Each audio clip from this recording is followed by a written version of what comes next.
Magandang araw po sa inyong lahat mga kababayan at eto nga mga karibyo natin, OMG, shocking to, aba, malapit na mawala, kapapasok lang, nasampal si BBM kay Trump, ayan mga kababayan at eto pong si Ante Claire, tinawagan tinawagan pala ni Mima. Nako, yan po ang ating alamin mga kababayan sa video ito, pero bago po natin simulan yan, palike naman po ng video ito. Malaking tulong po yan. Maraming salamat po. At ito na nga mga kababayan, simulan na po natin to. Pasok. Ito po. Sabi po dito, Claire, inaalala si Mima, hindi pa kami personal na nagkita pero tumatawag siya sa akin. Aba, bakit kaya? Pasok. Malaman ang katotohanan. Anong katotohanan? Bakit may number mo Correct. si Mima Alicia Yeah. para tawag-tawagan ka niya? Nagtatanong ba siya sa iyo tungkol sa mga information na kailangan sabihin sa vlog? Sa iyo ba nanggagaling yung mga fake news na pinapakalat niya?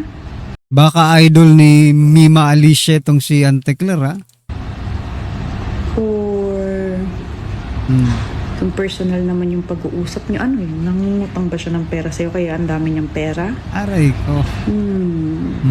Ano pa kaya? Po, yan ang sinasabi na Ano kaya yung dahilan mga kababayan kung bakit tumatawag itong si Mima Alicia dito kay Ante Claire mga kababayan? Ano sa palagay nyo? Ito, panoorin po natin to itong si Mima Alicia. presidente. Ito, bago po siya magurgur dito mga kababayan, pakinggan po natin to. Mapupunta yung bansang Pilipinas? I know I'm ready for the... No, hindi Adi- ready sa'yo yung mamamayan Dito, galit na galit po siya kay John Vic Remulla mga kababayan, no? ng Pilipino. Sa basurahan ka mapupunta. Alam ninyo, mga minamahal, kahit nasa ahensya, yang si John Vic Remulla, kahit nasa ahensya yan, sumusuporta yan kay Presidente, ayoko, oo. Hindi ka ba nahihiya sa sarili mo, John Vic?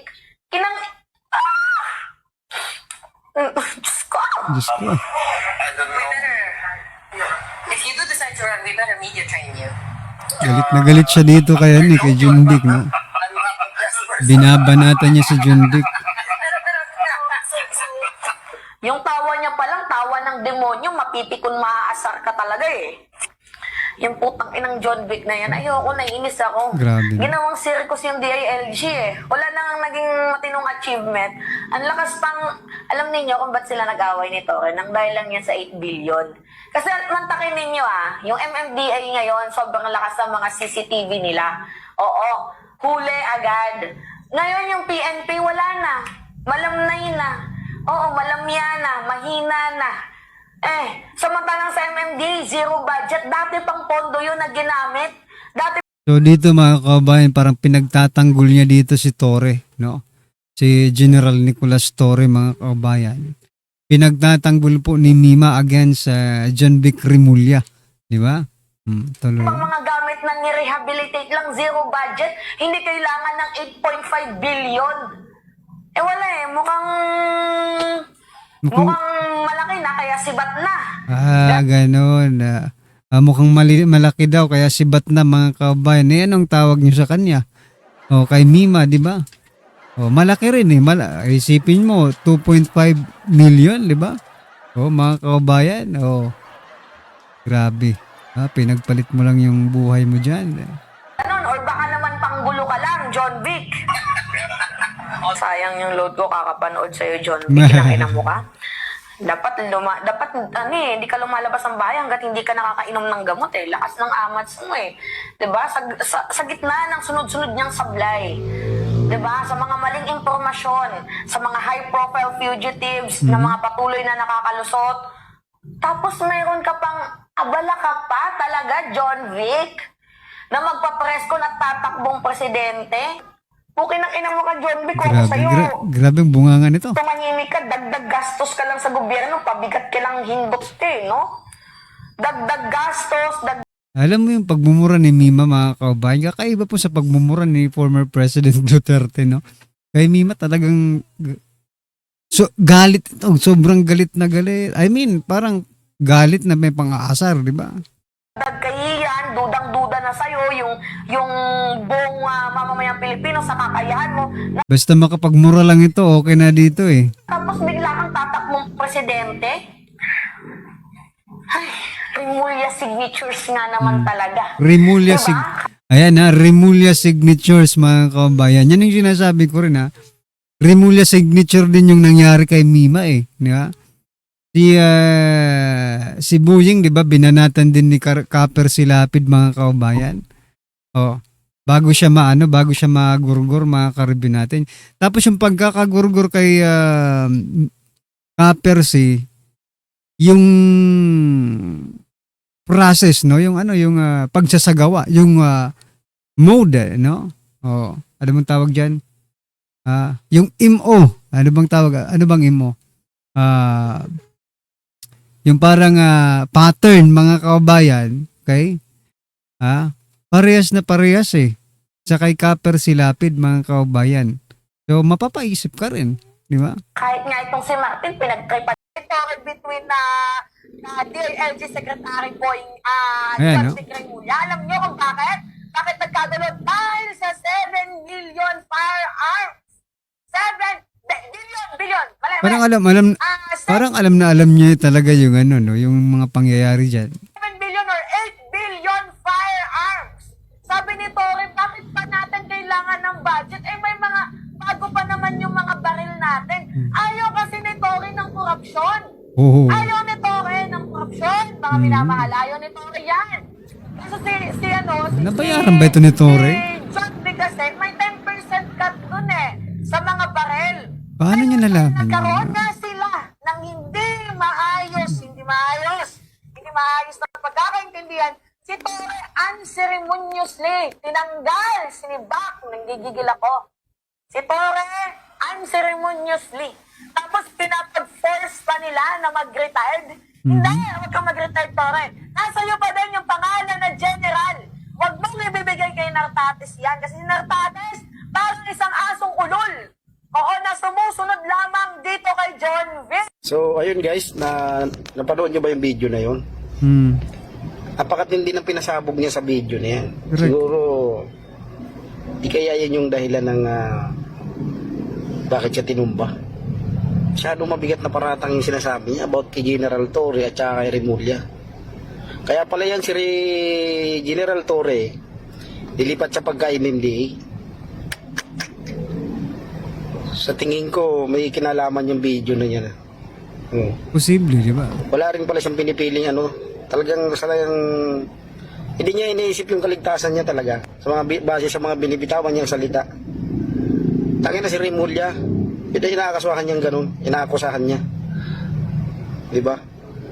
Masyadong yung bunganga niya, walang preno. So ayun guys, pakishare ang video na to para So ayun mga kabayan, ano pong masasabi niyo dyan kay sa mga sa vlog ni Mima na yan, no? O about dito kay Rimulya. Aba, talagang sabi nga niya kanina, Rimulya Rimulya may pattern, no? Doon po sa kay Kaper Silapid mga kabayan. Anyway, eto mga karibin natin, pasadahan din po natin to. Talagang si Ruben Teka lang ayusin yun natin to. nag-effort.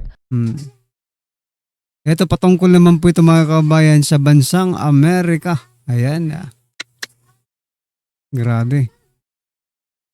Para pumunta sa Pilipinas. Sinabihan si Bangag na pag hindi ka tumigil sa pakikipagsabuatan mo sa ICC, may kalalagyan ka. Dudurugin talaga yan ng Amerika ang ICC.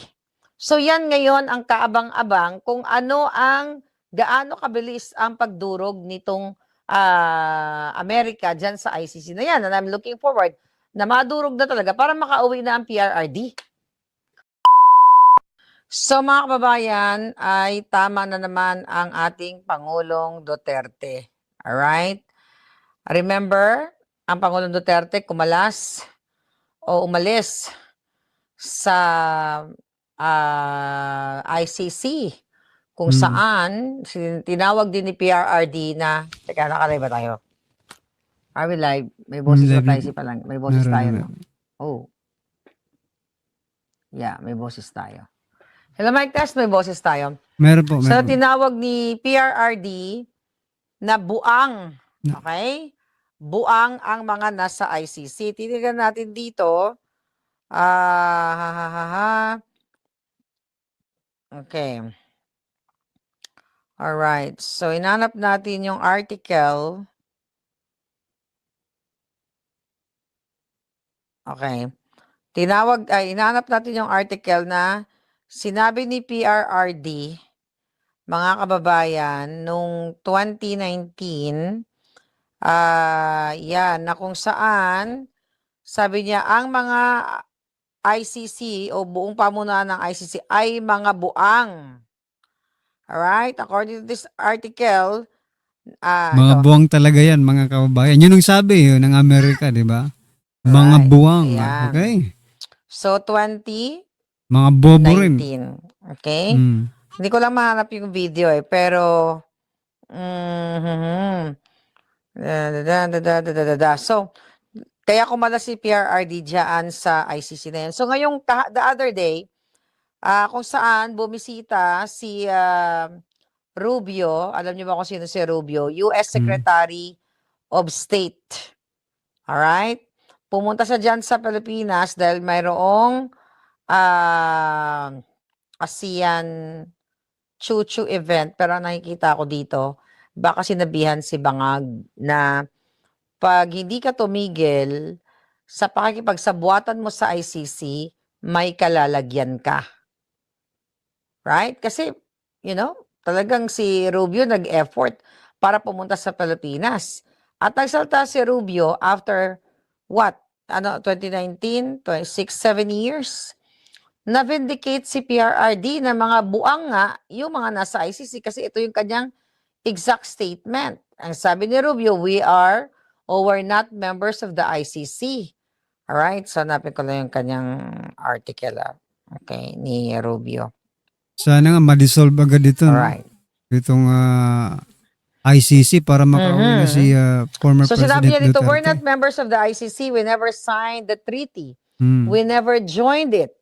We have lunatics and crazies involved in the ICC that are talking about charging members of the U.S. military, maybe even the president or a future president with crimes. It's not going to happen. Alright? So sinabi niya sa harap ng bagag na administrasyon na mayroong mga buang, mga siraulo na involved dyan sa ICC. So Di kaya dapat talaga mga kabayan, makauwi na talaga si former President Duterte, di ba? Kasi wala na pong basihan ang itong ICC, no? Malapit na nga po silang mabuwag, ma-dissolve ni President Trump, mga kabayan. Sana nga as soon as possible, matunaw na itong ICC na ito. Like saying, nasampal din na kayong mga bangag, Correct. buang, kasama kayo sa pakikipagsabuatan. But syempre, diplomatic chucho, hindi naman makipag-away si Rubio, pero alam nila ang ginawa nila ng pinakidnap nila si PRRD. Kaya ako talagang positive ako dyan na i-abolish yan. Dudurugin talaga yan ng Amerika ang ICC. So, feeling ko talagang winarningan yan si Bangag. Hindi lang natin alam behind the scene. Kasi sabi ni Rubio, Secretary Rubio, if people want to sign on and be part of that stupid organization, they can. Like ang Pilipinas. Nakipagsabuatan si Bangag. Sabi ni Rubio, but we are not going to be part of it. And they're not going to apply their jurisdiction to Americans. Hindi nila ma-apply ang jurisdiction nila sa mga Amerikano. Sabi ni Rubio, we are not going to tolerate it now or in the future, and we've warned them about repeatedly, and now they're going to see the consequences of ignoring us. Bakit sinabi ni Rubio dito itong statement na to, mga kababayan, sa press con dito pa sa Pilipinas. Pilipinas, sinawag yung stupid organization. Buang, in other words. Mga kababayan, isa lang ang mensahe. Ito ay pinatatamaan ang Bangag administration. Correct. Kasi paulit-ulit na sinabi ni Secretary Rubio nung nasa Amerika siya before ng kanyang visit. So I think ito talaga ay sampal kay Bangag o sa Bangag administration na nakikipagsabuatan nga Correct, correct. sa ICC with Oo. Kung ang ano nga, 'di ba, so tinawag niya ngang buang bangag bobo itong mga ICC, no? Dito naman sa Pilipinas mga kababayan, ang nakikipagsabuatan sa mga ICC na 'yan, mga bangag. Oo. Mga bangag mga kababayan yung mga nakipagsabuatan sa ICC para dalhin po si former President Duterte. Sabihin nyo, hulaan nyo na lang kung sino-sino po yung mga bangag na yun mga kababayan, ha? we don't know exactly behind the scenes, pero pakinggan natin to. Okay. Ang sabi niya. Signed that treaty, we never joined it. And we have lunatics and crazies involved in the ICC that are talking about, here's how I reconcile it. We're not members of the ICC. We never signed that treaty, we never joined it. And they somehow claim that they have a right nonetheless to go after non-treaty members and put heads of state and others in jail. We've long had quarrels with them. And we have lunatics and crazies involved in the ICC that are talking about charging members of the U.S. military, maybe even the president or a future president, with crimes. And it's not going to happen. It's just not going to happen. We are not members of that court. We never signed on to that treaty. They need to understand that. If people want to sign on and be a part of that stupid organization, they can. But we're not going to be a part of it, and they're not going to apply their jurisdiction to Americans. That's just not going to happen. We're not going to tolerate it now or in the future. And we've warned them about it repeatedly. And now they're going to see the consequences of ignoring us. And we have Diba? we have So that was, lunatics teka lang. and crazies involved in the Okay. ICC that are talking. So, di ba, sinabi mismo yan kahapon Hmm. sa Press speaking con. engagement niya dito sa ASEAN Foreign Ministers Meeting. Alright? Feeling ko talagang itong Amerika, ito si Rubio, winarningan na yung mga bansang makikipagsabuatan sa ICC. So ngayon, sinabi ni Secretary Rubio in the past, di ba, na kung sino ang makikipagsabuatan sa ICC ay isa-sanction nila. So ngayon, ano bang sinabi ng ano ang sinabi ng Bangag administration dito? Okay? Wala Ang raw silang sinabi ng pakialam Bangag administration, mga kababayan, ay hanapin natin yung sinabi ni Castro. Tara, may sinabi. Wala raw gago silang, ni- hindi nila susundin. May sinabi ang Julo. Yung Mm. autos ng gobyernong Amerika. Sabi ng Hindi sakop. Malacanang ng mga bangag dito, ayan, Palas Press Lunatic Castro on Thursday said that while the ICC was not discussed when U.S. Secretary of State Marco Rubio paid a courtesy call on President Marcos sa Malacanang. Siyempre, i-deny nila yon mga kababayan. Ang sinasabi ni Castro, he also explained the Philippine residual obligation related to the ICC, including its cooperation with the International Criminal Police Organization. And when we asked the ambassador about the reaction of the State Department representative, he said they understood the sensitive of the issue of our country. Naintindihan daw ni Rubio yung issue, yung sensitive issue doon sa Hindi ko yung maano. sensitive meaning yung issue na nangyayari ngayon, na Pinupolitika nila. pinagkanulo nila o pinakidnap nila si PRRD. Correct. Yan ang katotohanan dito. Pero alam nyo, maganda ito nangyayari. Ito, behind the scenes kasi, hindi naman sasabihin yan ng Amerika o ng mga Kung wala bangag lang, di ba? kung ano talaga yung pinag-uusapan. Pero ako malakas ang tansya ko dito na nireprimand yan. Okay? Na pag hindi kayo sumunod at makipagsabuatan kayo dyan sa mga lunatics dyan sa ICC o sa mga buang, sabi nga ni PRRD, ay may kalalagyan kayo. Baka maduro na si Bangag. For sure, magsasubmit si Bangag, di ba? Kasi alam niya na may kalalagyan siya dahil ang dami namang atraso ni Bangag. Right? Ang dami niyang atraso sa taong bayan. So anytime, pag dinukot namin siya, imaduro siya ng Amerika, wala na siyang magagawa. Kaya kailangan magbaw siya sa amin.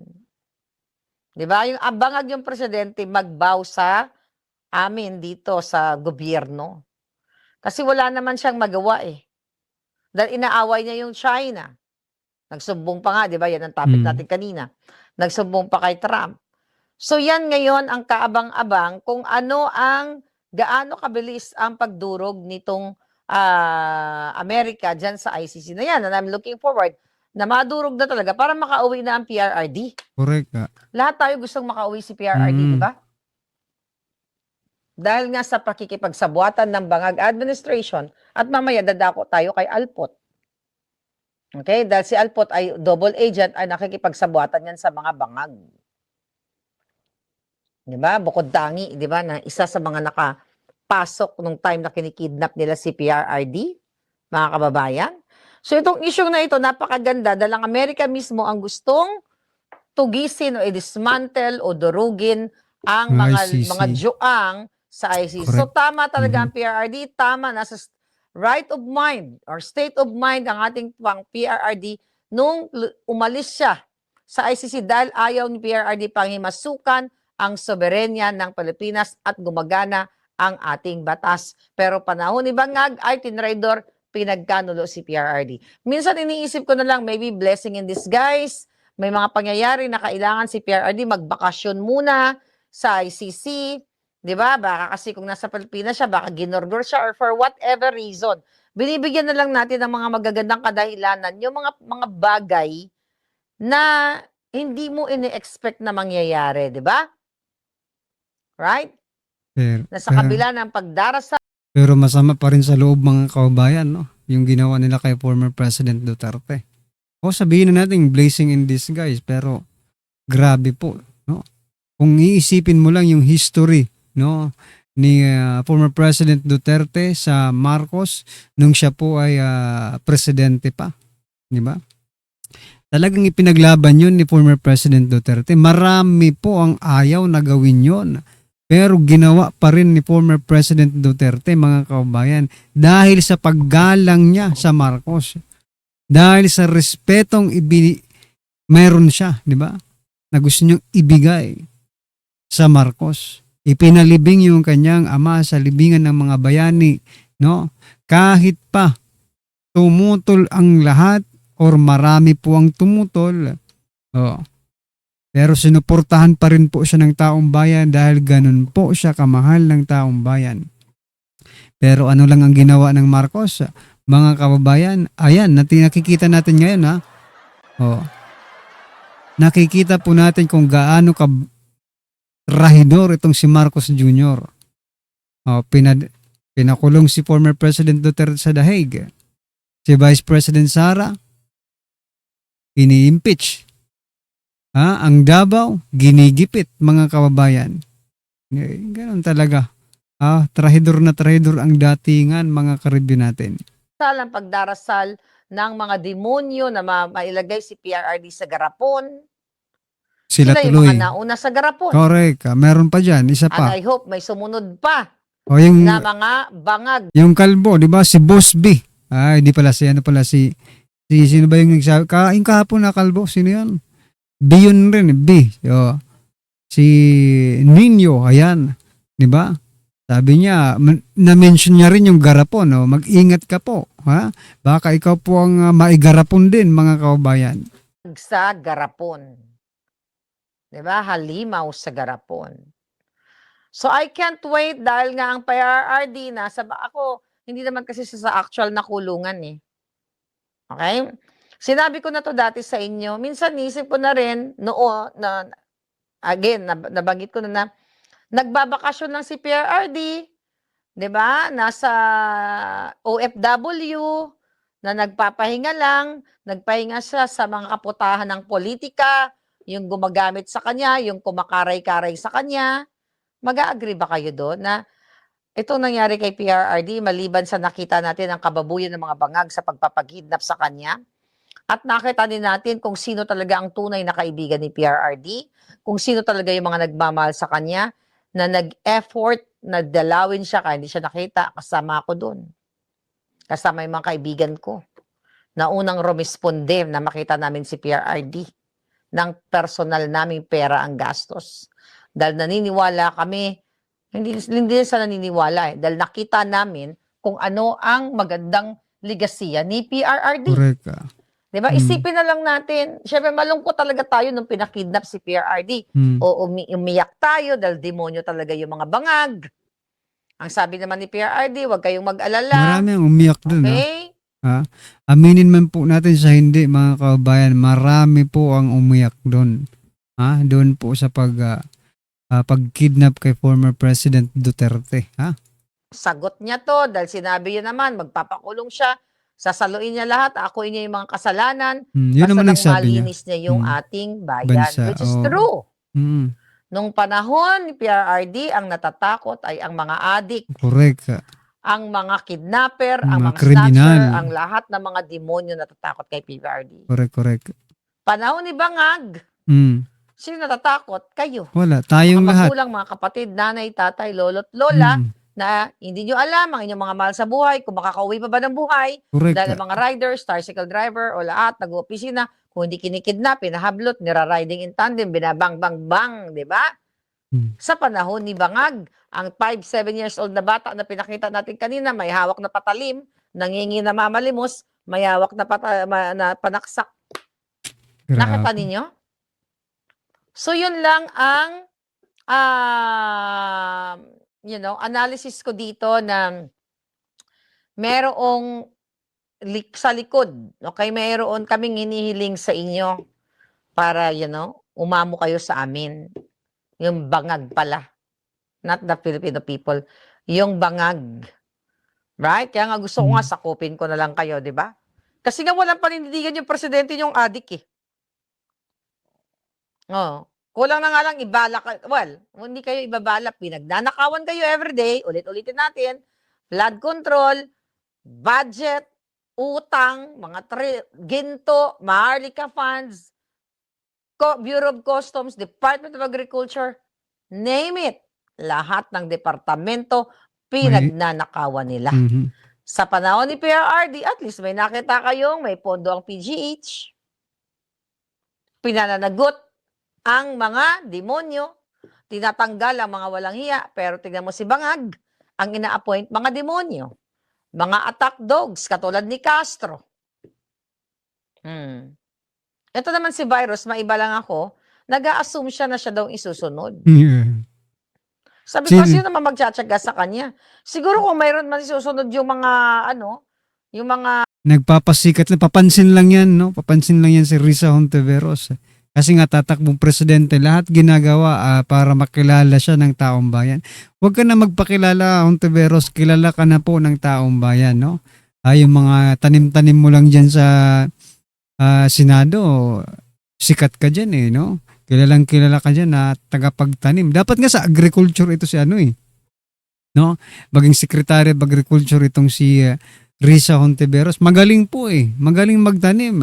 Magaling magtanim ng ebidensya, magaling magtanim ng witness, di ba? Talagang nararapat ka talaga sa Department of Agriculture. I don't know kung sinong gumurgor kasi mukhang AI yung gumurgor dito sa kanilang attack dog. Kung AI, no? pagpalagay natin, sundan natin yung narrative. Okay? Yung naratibo ng mga bangag nang nagpagurgur daw sa kanilang attack dog ay mga Duterte. Yun ang sabi na pupunta at pupunta dyan. Yan ang ginagawa nila ngayon. Kung totoo yan, bakit hindi pa si Castro? Di ba? Kaya nga, bakit yun pa? Pwede namang for example lang mga kabayan, anong mapapala kung yun, parang lang yun parang, parang langaw lang yun mga kabayan. Dapat yung kalabaw na talaga yung binira. Bibintang nila, yung namatay na ilagay sa garapon, bakit yun pa? Dapat si Castro ang inuna nilagay sa garapon. Correct. O kaya si Bangag, o kaya si Trillanes, right? So yan ngayon, pero actually sa mga nakalipas na ilang araw, may napanood ako mga vlog, mga short clips, no? Na hanggang ngayon galit na galit pa rin sila doon sa halimaw sa garapon. Ako, I have to admit, nung una sabi ko nga pinatawad ko, pero nakita ko yung mga kababuyan niya laban sa kay Inday Sara, mga kasinungalingan. Yung kasinungalingan niya sa akin, di ko naman kasi pinanood, kaya hindi naman ako naapektuhan doon dahil alam ko kasinungalingan. Pero nakita ko talaga yung galit ng tao. But today, sabi ko, putangina, patay na, gurgur na to. Diba? Gurgur na siya eh. Kung tutusin, wala na talaga siyang kalaban-laban, natapos na yung buhay niya. Bakit hanggang ngayon pinag-uusapan pa rin? Sa mga bangag. As in, Bakit ngayon mga kababayan pinag-uusapan pa rin, di ba? At pinagtatawanan, yung iba nagagalit pa rin hanggang ngayon na dahil nandiyan pa rin nakikita pa rin natin yung mga videos na mga kababayan na talagang napakawalang hiya naman talaga, no? Napaka palamura.